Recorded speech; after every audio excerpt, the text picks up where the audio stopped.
আসসালামু আলাইকুম। তুরস্কের ইস্তাম্বুল থেকে আপনাদের সাথে আছি আমি সরওয়ার আলম। আজকের লাইভে আমরা ইরান এবং মধ্যপ্রাচ্য, মার্কিন যুক্তরাষ্ট্র আর ইসরায়েল এই যুদ্ধটাকে ভিন্ন দুটো অ্যাঙ্গেল থেকে দেখব। যে ভিন্ন দুটো অ্যাঙ্গেল এর আগে আপনাদের সামনে কেউ নিয়ে আসে নাই।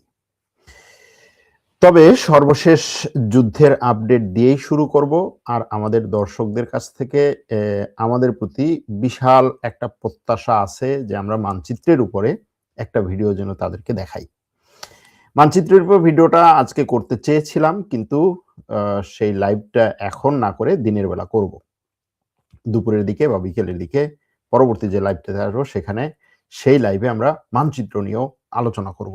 তবে আজকে অনেক গুরুত্বপূর্ণ একটা বিষয় নিয়ে আলোচনা করব, যেটা যদি এক লাইনে বলি সেটা হচ্ছে ইরান যদি চায় একটা বুলেটও খরচ না করে পুরো মধ্যপ্রাচ্যে বিজয় লাভ করতে পারে। কিভাবে আজকে দেখাবো ম্যাপে। তবে সর্বশেষ যুদ্ধের আপডেট, ইরান এবং ইসরায়েলের মধ্যে হামলা পাল্টা হামলা হচ্ছে। কিছুক্ষণ আগে ইরানও ইসরায়েলের দিকে তেল আবিবকে লক্ষ্য করে মিসাইল নিক্ষেপ করেছে। আবার আমেরিকা আর ইসরায়েলও ইরানের রাজধানী তেহরানে মিসাইল নিক্ষেপ করেছে। এই মিসাইল নিক্ষেপ, পাল্টাপাল্টি আক্রমণগুলো, ব্যালিস্টিক মিসাইল আক্রমণ, এগুলো চলছে। এর মধ্যে ইরানের যুদ্ধজাহাজ ডুবিয়ে দিয়েছে আমেরিকা। আবার আমেরিকার যুদ্ধজাহাজে আক্রমণ করেছে ইরান। আক্রমণের পরে যুদ্ধজাহাজে আগুন ধরে গেছে। ভূমধ্যসাগরে ইউরোপ থেকে কিছু যুদ্ধজাহাজ পাঠানো হচ্ছে ভূমধ্যসাগরে। গতকালকে বলেছি তুরস্কের দিকে ধেয়ে আসা একটা মিসাইলকে ভূপাতিত করেছে ন্যাটো। এটা নিয়ে ধোঁয়াশা আছে যে মিসাইলটা তুরস্কের দিকে এসেছিল নাকি সাইপ্রাসের দিকে যাচ্ছিল। তুরস্ক বলতে চাচ্ছে যে মিসাইলটা সাইপ্রাসের দিকে যাচ্ছিল। ইরান বন্ধু রাষ্ট্র, এখানে আমাদের দিকে মিসাইল ছুড়বে না। আর ন্যাটোর কথা হচ্ছে না, ইউরোপের এবং আমেরিকার, ন্যাটো এবং আমেরিকার কথা হচ্ছে যে না, এই মিসাইল তুরস্কের দিকে আসতেছিল, আমরা এটাকে ঠেকিয়ে দিয়েছি, সুতরাং তুরস্ক, ইরান তোমাকে টার্গেট করতে পারে। এখন এখানে প্রশ্ন যেটা সামনে আসে সেটা হচ্ছে যে তুরস্ক এই যুদ্ধে জড়াবে কিনা। তুরস্কের এই যুদ্ধে জড়ানোর জন্য তিনটা শর্ত আছে, বা তিনটা ঘটনা যদি ঘটে তাহলে তুরস্ক এই যুদ্ধে জড়াবে। এক, তুরস্ককে যদি সরাসরি টার্গেট করা হয়। দুই, যদি কুর্দি সশস্ত্র গোষ্ঠী, বিশেষ করে পিকেকে কে যদি অস্ত্র দিয়ে, ট্রেনিং দিয়ে ডাইরেক্ট সহযোগিতা করা হয়। তিন, যদি তুরস্কের সীমান্তে ব্যাপক পরিমাণে এই যুদ্ধের উত্তেজনা ছড়িয়ে পড়ে। এখন এটার উপরে হিসেব করে আপনি দেখবেন যে কি ঘটছে, কোন দিকে যাচ্ছে, তুরস্ক যুদ্ধে জড়াবে না না জড়াবে। এখানে আমি একটা সূত্র দিয়ে দিলাম। এবারে আসি সর্বশেষ যে ঘটনাগুলো, সেই ঘটনাগুলোর মধ্যে আমরা একটা ভিডিও শেয়ার করেছি যে তেহরানে আসলে কি ঘটছে, তেহরানের মধ্যে কি ঘটছে, সাধারণ মানুষের জীবন কেমন, সাধারণ মানুষ আসলেই রাস্তায় নামছে কিনা। যেমন ধরুন কিছুদিন আগে, 2-3 দিন আগে দুবাই থেকে যে ভিডিওগুলো শেয়ার করা হয়েছিল, আমরাও করেছিলাম যে দুবাইয়ের রাস্তাঘাট একেবারে খালি, রাস্তাঘাটে কোনো মানুষজন নাই, গাড়ি ঘোড়া নাই। দুবাই মানে হচ্ছে গাড়ি ঘোড়ার একটা ইয়া থাকে যে ব্যাপক পরিমাণে গাড়ি চলে রাস্তাঘাটে, নাই। কাতারের অবস্থাও প্রায় সেই একই রকম। পুরো আরব দেশগুলোর অবস্থা ওরকমই ছিল যে রাস্তাঘাটে মানুষজন নাই, একটা ভীত পরিস্থিতি। ইসরায়েলের তেল আবিবেরও পরিস্থিতি সেরকম। সেখান থেকে সাংবাদিকরা ওরকমই বলছিলেন যে আমিও এর আগের একটা ভিডিওতে বলেছিলাম যে তেল আবিবে রাস্তাঘাটে মানুষ যায়, এমনকি হোটেলে হচ্ছে লোকজন কাজ করতে আসে না, সবাই মাটির নিচে আশ্রয় নিচ্ছে।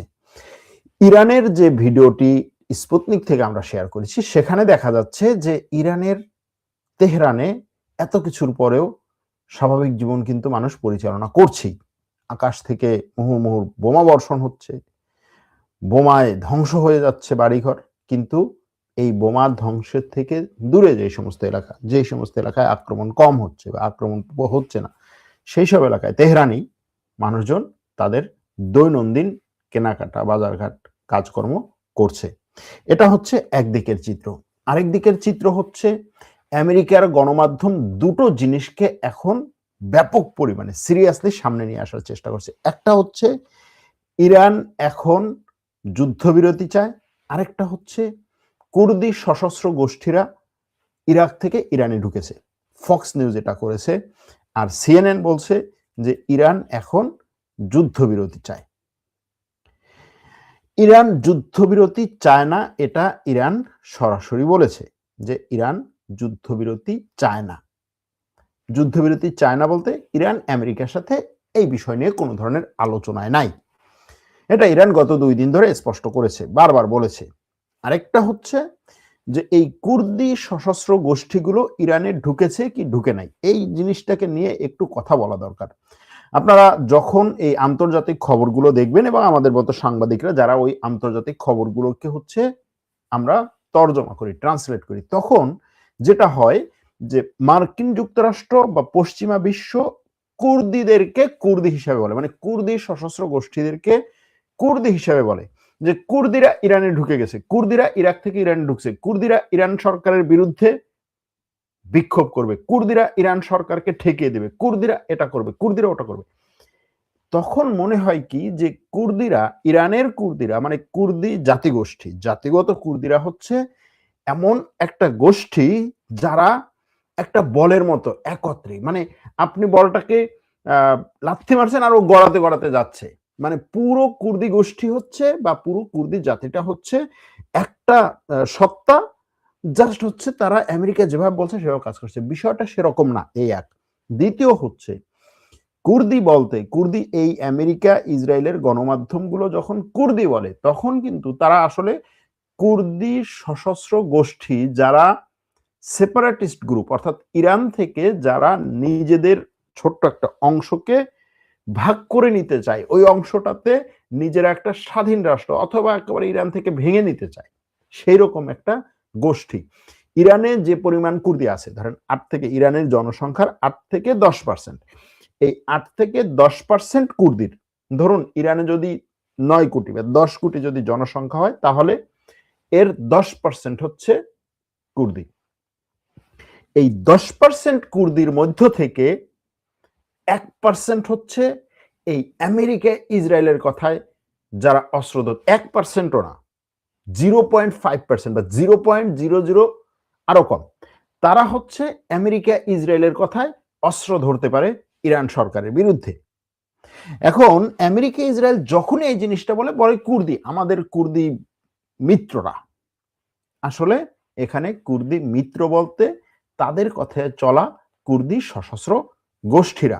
এখন এই কুর্দি সশস্ত্র গোষ্ঠীদের মধ্যে আবার অনেকগুলো ভাগ আছে, 4-5টা ভাগ আছে। কেউ আমেরিকার কথায় চলে, কেউ ইসরায়েলের কথায় চলে, কেউ রাশিয়ার কথায় চলে, কেউ নিজেদের মতো করে চলে। তো আমেরিকা ইসরায়েলের কথায় যে সমস্ত গোষ্ঠী চলে তারা একটু শক্তিশালী, কারণ তারা অস্ত্র পায় আমেরিকার কাছ থেকে, লজিস্টিক সাপোর্ট পায়, ধরেন বিভিন্ন ধরনের গাড়ি পায়, হেলিকপ্টার পায়, এইটা পায় সেইটা পায়, এই কারণে হচ্ছে তারা মানে অন্যদের উপরে হচ্ছে প্রভাব বিস্তার করতে পারে বা অন্যদের থেকে শক্তিশালী। বাকিগুলো এতটা না, কিন্তু তার মানে এই নয় যে পুরো কুর্দি গোষ্ঠী ইরান সরকারের বিরুদ্ধে ব্যাপক পরিমাণে হচ্ছে একেবারে হাজার হাজার লক্ষ লক্ষ কুর্দিরা সব হচ্ছে ইরান সরকারের বিরুদ্ধে বেরোচ্ছে, বিষয়টা এরকম না। কুর্দিদের মধ্যে একটা বড় অংশ, একটা অনেক বড় অংশ আছে যারা হচ্ছে ইরানের রাজনৈতিক ঐক্য, ইরানের ভৌগোলিক ঐক্য, ইরানে স্থিতিশীলতা চায় এবং ইরান সরকারকে সাপোর্ট করে। ঠিক একইভাবে তুর্কিতে যেমন কুর্দিদের মধ্যে একটা বড় অংশ হচ্ছে তুরস্কের মধ্যে কোনো ধরনের ভাঙন চায় না, বিশাল একটা অংশ যারা তুরস্কের এরদোয়ানকে ব্যাপক পরিমাণে ভোট দিয়ে ওই অঞ্চলে প্রথম মানে 1 নম্বর তার দলকে 1 নম্বর দল হিসেবে প্রতিষ্ঠা করেছে, এখনো পর্যন্ত সবচেয়ে বেশি ভোট পাচ্ছে। তুরস্কের সরকারের উচ্চ পর্যায়ে প্রচুর লোক আছে যারা রাষ্ট্রের জন্য কাজ করে, এমনকি তুরস্কের প্রেসিডেন্টও একবার ছিলেন একজন কুর্দি, সবচেয়ে ভালো প্রেসিডেন্টদের একজন। তো ঠিক একইভাবে এই কুর্দি কার্ড ব্যবহার করে যে জিনিসগুলো করার চেষ্টা করছে সেই জিনিসগুলো আসলে যেভাবে দেখা যাচ্ছে সেভাবে না। তো সিএনএন এবং ফক্স নিউজ কি করেছে, আমেরিকার একজন কর্মকর্তার বরাত দিয়ে বলেছে যে আমেরিকার ওই কর্মকর্তা বলছে যে তাকে বলা হয়েছে বা তিনি খবর পেয়েছেন যে ইরাক থেকে হাজার হাজার কুর্দিরা অস্ত্র নিয়ে ইরানের মধ্যে ঢুকে গেছে, অথচ ইরাকের সরকার বলছে যে আমাদের সীমান্ত দিয়ে একটা কুর্দি লোক বা সশস্ত্র একজন কুর্দি ইরানে ঢুকে নাই, আমরা ঢুকতে দেব না। ইরাকের কুর্দিস্তান, যেখানে এই কুর্দিদের হচ্ছে অবস্থান বেশি, সেখানের ডেপুটি প্রাইম মিনিস্টার বলেছে আমাদের এখান থেকে একটা সশস্ত্র ব্যক্তি ইরানে ঢুকে নাই। সেখানকার বিভিন্ন রাজনৈতিক সংগঠন বলছে যে এই ধরনের কোনো ঘটনা ঘটে নাই। সীমান্ত থেকে এই ধরনের কোনো কুর্দি বা এই ধরনের কোনো মুভমেন্ট দেখা যায় নাই। কিন্তু ফক্স নিউজ যেটা করেছে সেটার উপরে ভিত্তি করে প্রচুর পরিমাণে খবর করা হচ্ছে, একজন মার্কিন কর্মকর্তার বরাত দিয়ে করা খবর। যাই হোক, এটা গেল একটা। যে জিনিসটা নিয়ে আজকে মূল আলোচনা করতে চাচ্ছি সেই জিনিসটা হচ্ছে যে ইরানে আমেরিকা একটা পরিকল্পনা করতে চাইছে। সেই পরিকল্পনাটা হচ্ছে যে ইরানের এই জাতিগত বিভেদকে তৈরি করা। আমেরিকার একজন কর্মকর্তাকে প্রশ্ন করা হয়েছিল যে আপনারা ইরানে কি চান। তিনি বলেছেন আমরা ইরানে 3টা বা 4টা জিনিস চাই। কি? ইরানে ব্যাপক ধরনের একটা গৃহযুদ্ধ বাধক, ইরানে কুর্দিরা সরকারের বিরুদ্ধে সশস্ত্র সংগ্রামের ঘোষণা দেয়, ইরানে যতগুলো জাতিগত মানে কি বলে সংখ্যালঘু গ্রুপ আছে তারা সবাই অস্ত্র ধরুক, ইরানে দরকার হলে ভূমিকম্প হোক, ইরানে দরকার হলে সেখানে তার আশেপাশের যে দেশগুলো আছে তাদের সাথে সংঘাত লাগুক। তারপরে কি হবে? তারপরে কি হবে এটা আমাদের জানার বিষয় না। ইরানে বিশৃঙ্খলার তৈরি হোক, ইরান ধ্বংস হয়ে যাক, এটা আমরা চাই। তাহলে এই যে ইরানের যারা সরকার বিরোধী আন্দোলন করেছিল তাদেরকে যে মার্কিন যুক্তরাষ্ট্র মুক্তি দিতে আসছে সেটা এখন আর আমাদের কোনো ইয়াতে নাই, প্রায়োরিটিতে নাই। যা হোক, ইরানের যে বিষয়টা নিয়ে এখন 2টো বিষয়ের কথা বলেছিলাম। একটা হচ্ছে আমেরিকা ইরানে এই জিনিসটা করতে চাচ্ছে কি, ইরানের যে মাইনরিটি গ্রুপ আছে বা ইরানের যে সংখ্যালঘু গ্রুপগুলো আছে তাদেরকে দিয়ে ইরানের সরকারের বিরুদ্ধে আক্রমণ চালানো। দেখেন ইরানের সংখ্যালঘু গ্রুপগুলো কোথায় কোথায় কারা আছে। ইরানের সবচেয়ে বড় যে জাতি সেটা হচ্ছে পার্সিয়ান জাতি, তারা ইরানের প্রায় 50%। তারা কুর্দিরা আছে 10%। কুর্দিরা কোথায়? কুর্দিরা হচ্ছে এই যে হলুদ জায়গাগুলো এই ম্যাপের মধ্যে, সেই হলুদ জায়গাগুলোতে কুর্দিরা আছে, ইরাকের সীমান্তবর্তী এই এলাকাগুলোতে। এরপরে হচ্ছে আজারিরা আছে এই আজারবাইজান এবং আর্মেনিয়ার সীমান্তবর্তী এই এলাকাতে। এরপরে হচ্ছে বেলুচরা আছে এই পাকিস্তান আফগানিস্তান সীমান্তবর্তী বেলুচিস্তান অঞ্চলে। এরপরে লুররা আছে হচ্ছে এই অঞ্চলে। আরো কিছু জাতিগত গ্রুপ আছে যেগুলোর নামও আপনারা হয়তো খুব ভালো করে জানেন না, যেমন তুর্কমেনরা আছে এই তুর্কমেনিস্তানের এই সীমান্তবর্তী এই অঞ্চলে। হ্যাঁ, আরব আছে কিছু, এখন আরব আছে এই ইরাকের সীমান্তে। এখন প্রশ্ন হচ্ছে যে এই যতগুলো হচ্ছে ছোট ছোট জাতিগোষ্ঠী আছে তারা কি সব আমেরিকার কথায় একেবারে ইরানের এই যে মাঝখানে যে পার্সিয়ানরা আছে এদের বিরুদ্ধে লড়াই করবে? এই ইরানের জাতিগত যারা, এরা কি ইরান সরকারের বিরুদ্ধে? যেমন ধরুন এই জায়গাটা হচ্ছে কেরমানশাহ, ঠিক আছে? এই কেরমানশাহ এত গুরুত্বপূর্ণ একটা জায়গা যেখানে বলা হয় ইরানের এই যে মিসাইল সিটির যে নামটা, যে ভাইবটা, সেটা হচ্ছে এইখানে। এখন চিন্তা করুন যে ইরানের সরকারের আর কোনো কাজ নাই, তারা জানে যে এই যদি আমেরিকা বা ইসরায়েলের কথাই সঠিক হয়, তারা জানে যে এই কুর্দিরা হচ্ছে ইরান সরকারকে চায় না, সুতরাং এই কুর্দিদের এইখানেই হচ্ছে আমরা মিসাইল সিটি বানাবো। এটা কি সম্ভব? তার মানে হচ্ছে এই জায়গাগুলো এত গুরুত্বপূর্ণ ইরান সরকারের জন্য, এবং এখানে থাকা রাজনৈতিক দলগুলো বলুন, গুরুত্বপূর্ণ ব্যক্তিবর্গ বলুন এবং সাধারণ জনগণ বলুন, সে যেই জাতিরই হোক না কেন, হোক কুর্দি হোক লুর, তারা ইরান সরকারের সাথে এতটাই ঘনিষ্ঠ এবং ইরানকে তারা মানে ইরানের রাষ্ট্র পরিচালনায় তারা এতটা গুরুত্বপূর্ণ জায়গায় আছে যে ইরান এখানে তার সেই মিসাইল সিটি তৈরি করেছে, অর্থাৎ ভূমির নিচে, মাটির নিচে যে ব্যাপক পরিমাণে মিসাইলের আস্তানা সে এখানে গড়ে তুলেছে। তো এটা জাস্ট হচ্ছে একটা উদাহরণ দিলাম যে কুর্দি বলতে যে কথাগুলো বোঝানো হয় যে কুর্দিরা জাস্ট হচ্ছে ঢুকে যাবে আর হচ্ছে টপ করে ঢুকে যাবে, আর হচ্ছে ইরানকে একেবারে দখল করে নিয়ে যাবে।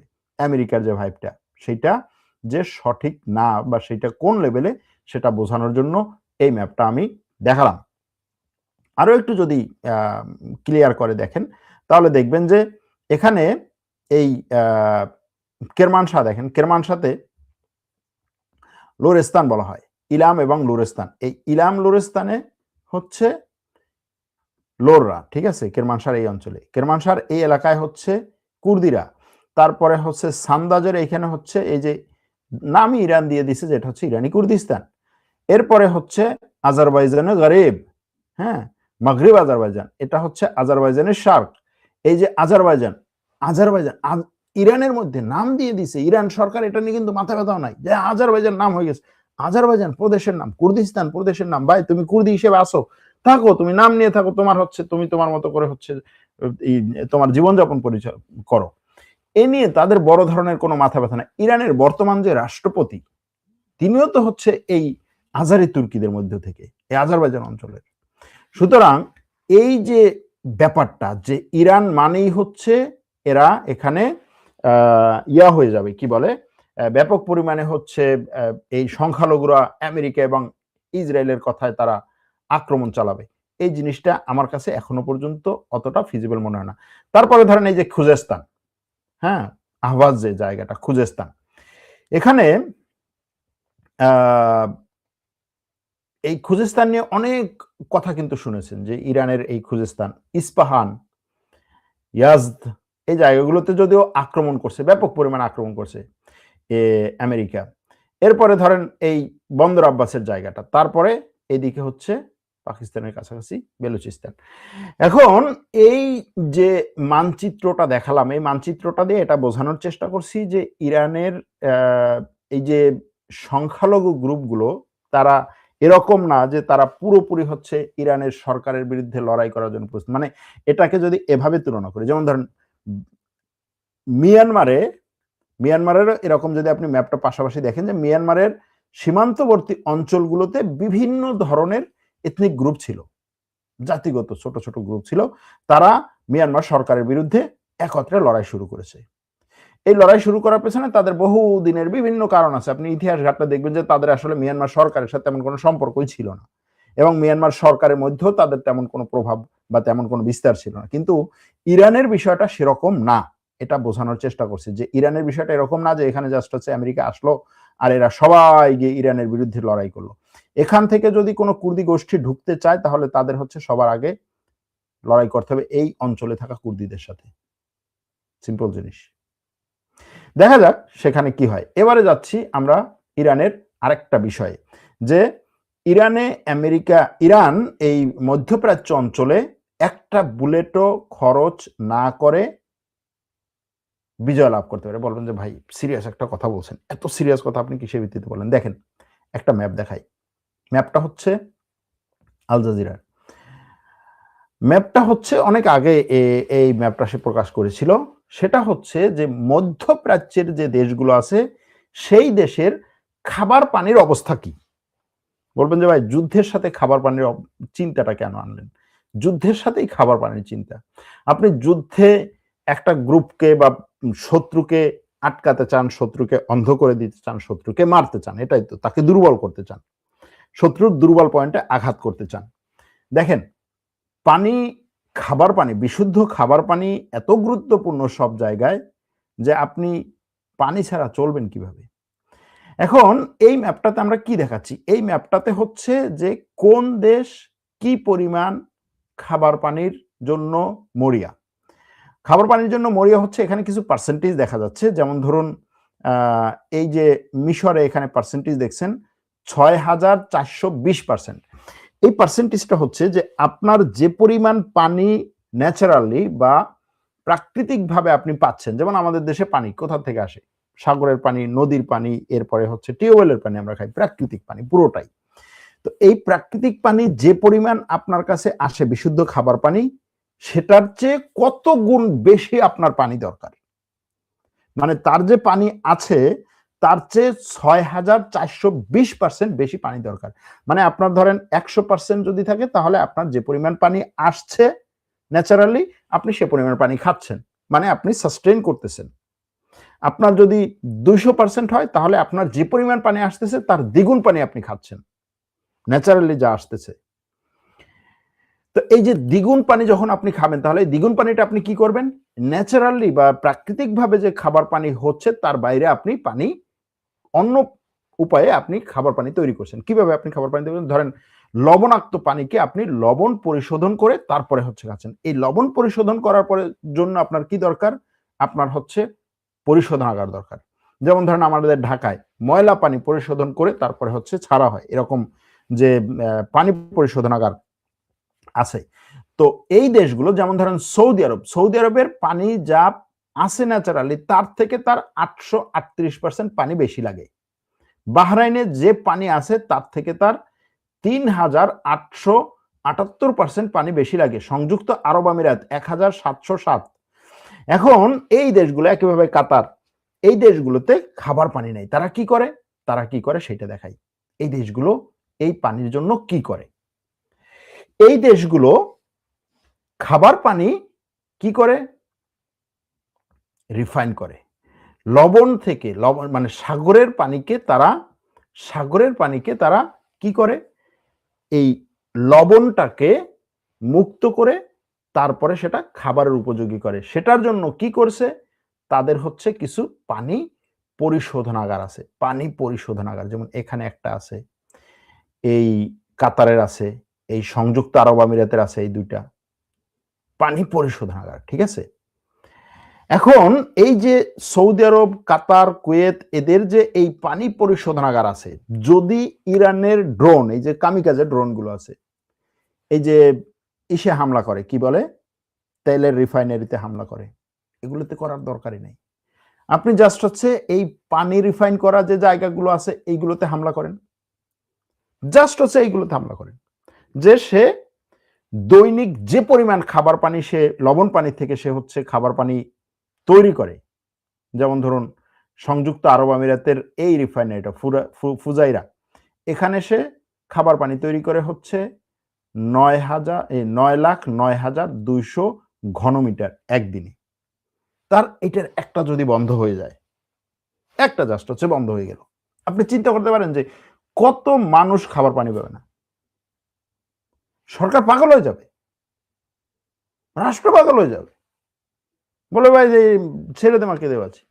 তাদের তেল আছে প্রচুর, আপনি তেলের উপর আক্রমণ করছেন, কিন্তু তাদের পানি নেই। এটা হচ্ছে একটা রিয়াল বাস্তবতা, এবং এই বাস্তবতাটা শুধুমাত্র এই দেশগুলোর জন্য না, এই বাস্তবতাটা ইরানের জন্য কিন্তু বাস্তব।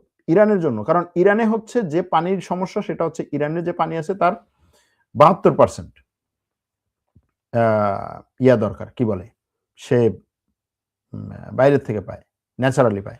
এখন এই যে পানি সমস্যা, এই পানি সমস্যাটাকে, ইরানের এই পানি সমস্যাটাকেও আমেরিকা ব্যবহার করতে চাইছে এবং ইরানের পানি শোধনাগারগুলোতে সে আক্রমণ করতে চাইছে। এখন এজন্য এটা দেখালাম যে পানি কতটা গুরুত্বপূর্ণ, খাবার পানি কতটা গুরুত্বপূর্ণ, এবং এই অঞ্চলের সবচেয়ে ক্রিটিক্যাল জায়গা যেখানে আপনি খুব সহজে আক্রমণ করে সবচেয়ে বড় একটা ফল পাবেন, ফসল পাবেন, সেরকম একটা জায়গা হচ্ছে এই পানি। এই পানি যে কারণে এই জায়গাগুলোতে আমি জানি না ইরান আক্রমণ করবে কিনা বা ইরান সেইভাবে চিন্তা করছে কিনা, কিন্তু ইরানেরও যে পানি সমস্যা আছে, ইরানেরও কিন্তু ব্যাপক পরিমাণে পানি সমস্যা আছে। সেই পানি সমস্যায় এর আগে কিছুদিন আগেও তো আপনারা দেখেছেন বা শুনেছেন যে ইরানের রাজধানী পরিবর্তন করতে চায়, রাজধানী সেখান থেকে সরিয়ে নিতে চায়, এতগুলো মানুষকে সরিয়ে নিতে চায় খালি এই পানি সমস্যার কারণে। এখন এই পানি সমস্যাটাকে আমেরিকা ব্যবহার করে ইরানের যে এই পানি কি বলে, পানির সাপ্লাই লাইন, পানির রিফাইন করার যে পরিশোধনাগার, তারপরে হচ্ছে এই ধরনের যেই সমস্ত ফ্যাসিলিটিস আছে সেগুলোতেও সে কিন্তু আক্রমণ করতে চাইছে, ইলেকট্রিসিটির উপর আক্রমণ করতে চাইছে, আক্রমণ করছে।